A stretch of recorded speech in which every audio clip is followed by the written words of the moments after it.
the press should be ashamed of themselves. And you make me look very bad. I have never received such bad publicity for doing such a good job.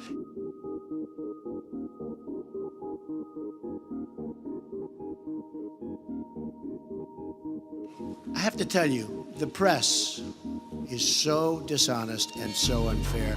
I like scrutiny, but you know what? When I raise money, excuse me, I've watched you on television. You're a real beauty. I'm the only one in the world could raise almost $6 million for the veterans, have uniform applause by the veterans groups, and end up being criticized by the press. I think the political press is among the most dishonest people that I've ever met. I have to tell you that, okay? But what I don't want is when I raise millions of dollars, have people say, like this sleazy guy right over here from ABC. We went after Iraq. They did not knock down the World Trade Center, okay? It wasn't the Iraqis that knocked down the World Trade Center. We went after Iraq. We decimated the country. Iran's taken over, okay. But it wasn't the Iraqis.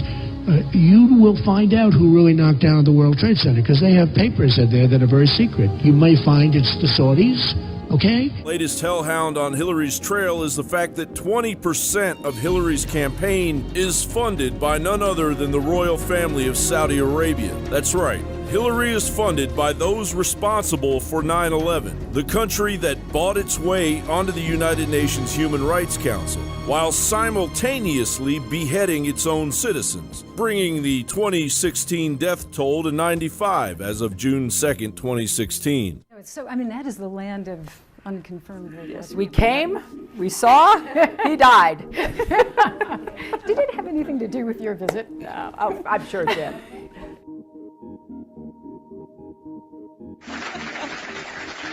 Oh, thank you very much, Richard, and I am delighted to be here in these new headquarters. I have been often to, I guess, the mothership in New York City, but it's good to have an outpost of the council right here down the street from the State Department. We get a lot of advice from the council, so this will mean I won't have as far to go to be told what we should be doing and how we should think about the future. Federalist Association, or WFA, is one of the largest organizations that openly promote world government. Periodically, the WFA extends a Global Governance Award to a prominent individual pushing for the same goal.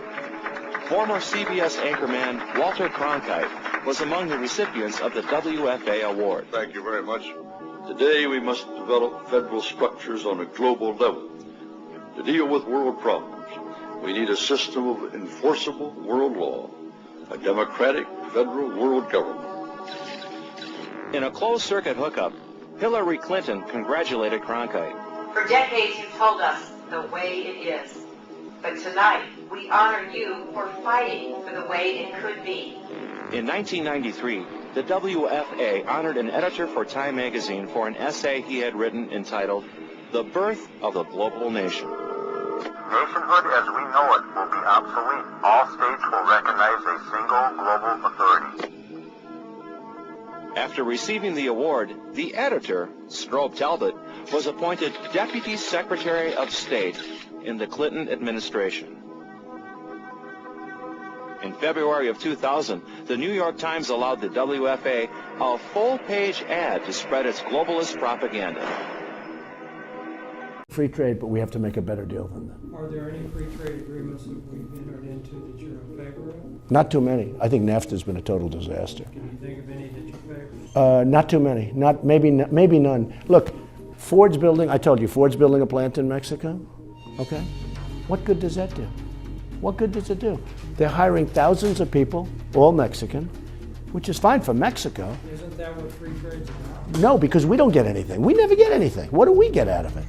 We don't get anything. Does Mexico come here and build a plant in the United States? No, but they buy more goods. No, they don't really. They buy goods made in Mexico. They buy goods made in Mexico. If you check it. No, but you take a look at the other way around. Let's put it this way. If this were... Blame NAFTA for the loss of manufacturing jobs in industrial states, including Ohio and Pennsylvania. I have been a critic of NAFTA from the very beginning.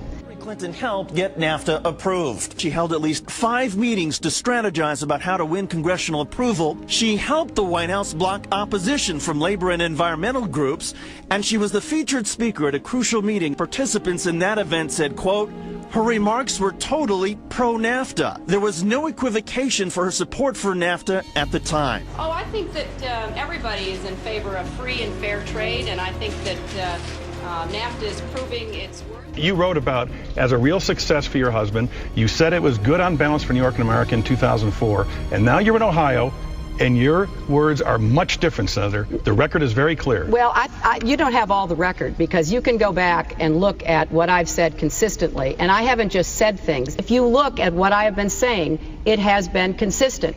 Senator Obama said that you did say in 2004 that on balance NAFTA has been good for New York and America. You did say that.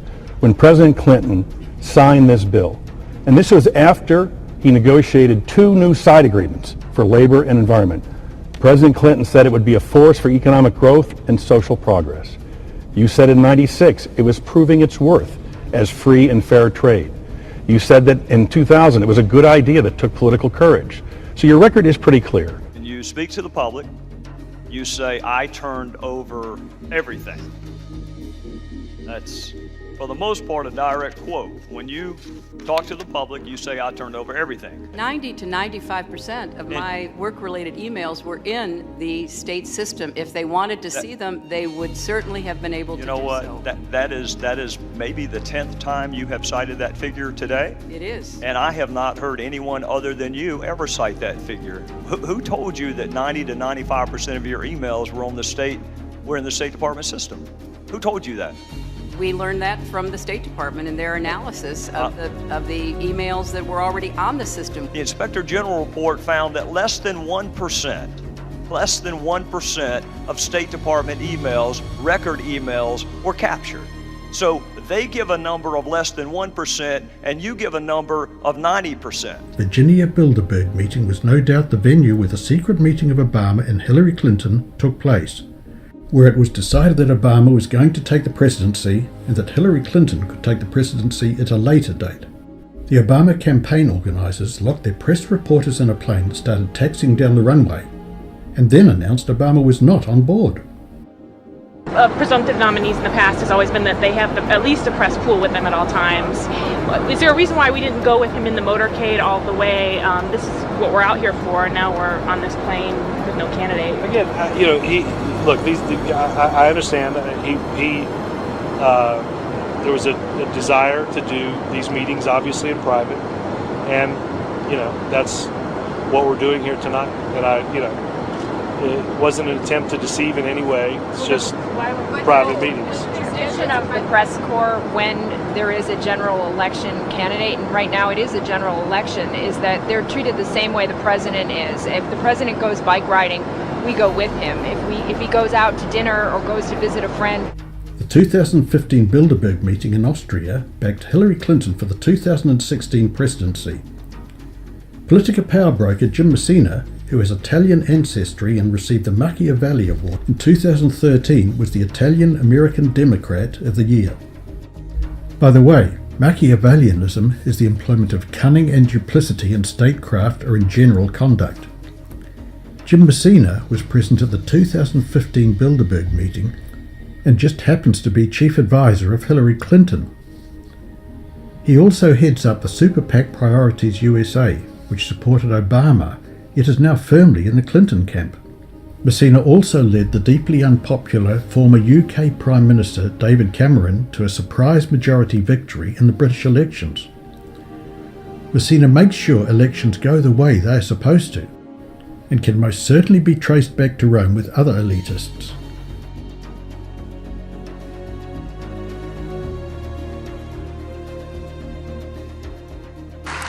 Let me ask you, Mr. Господин президент, хочу спросить вас еще об одном демократическом государстве, где совершенно другая картина. Вы говорили о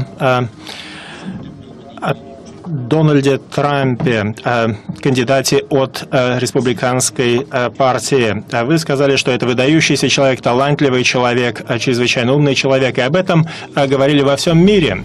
Я хотел бы узнать вот что. Что именно в этом человеке привело вас к такому его восприятию, и уверены ли вы в этом?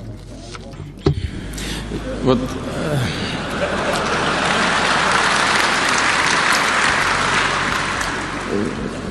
вы известный человек в нашей стране, вот вы лично. И не только как ведущий на одной из крупнейших телевизионных корпораций, но и как интеллектуал. Зачем вы все передергиваете? Вы возьмите, над вами берет верх журналист, а не аналитик. Ну, посмотрите, что я сказал. Я на ходу сказал, что Трамп яркий человек. А что, не яркий? Яркий.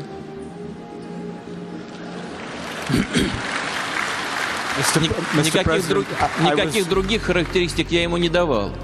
Но вот на что я точно обращаю внимание, и что я точно приветствую, и не вижу здесь ничего плохого, наоборот.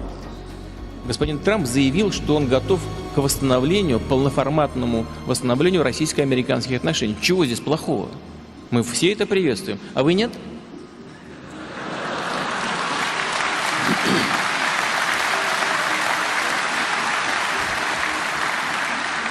Но мы не вмешиваемся, мы никогда не вмешиваемся во внутриполитические процессы других стран, тем более Соединенных Штатов.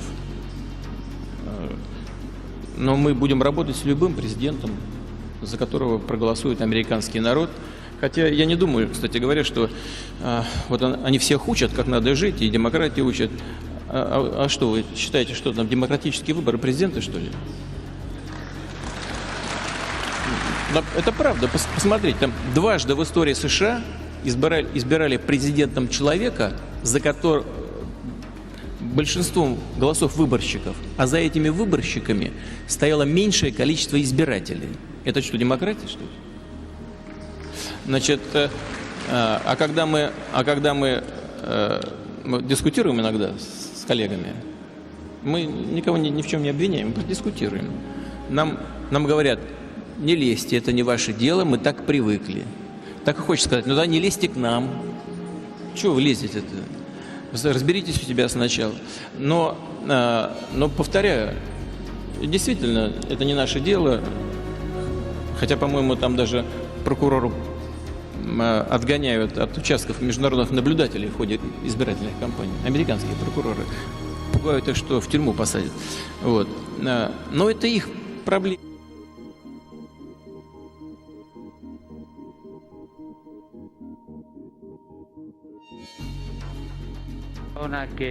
A person who thinks only about building walls, wherever they may be, and not building bridges is not Christian. Questioning my faith, I was very surprised to see it, but I am a Christian. I'm proud of it. Okay, for a religious leader to question a person's faith is disgraceful. I'm proud to be a Christian, and as president, I will not allow Christianity to be consistently attacked and weakened, unlike what is happening now with our current president.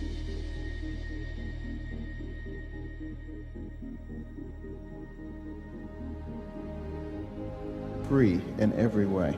Freedom of speech, freedom of religion. All of these things are under enormous attack right now in the United States. They have been for a while. There's an agenda.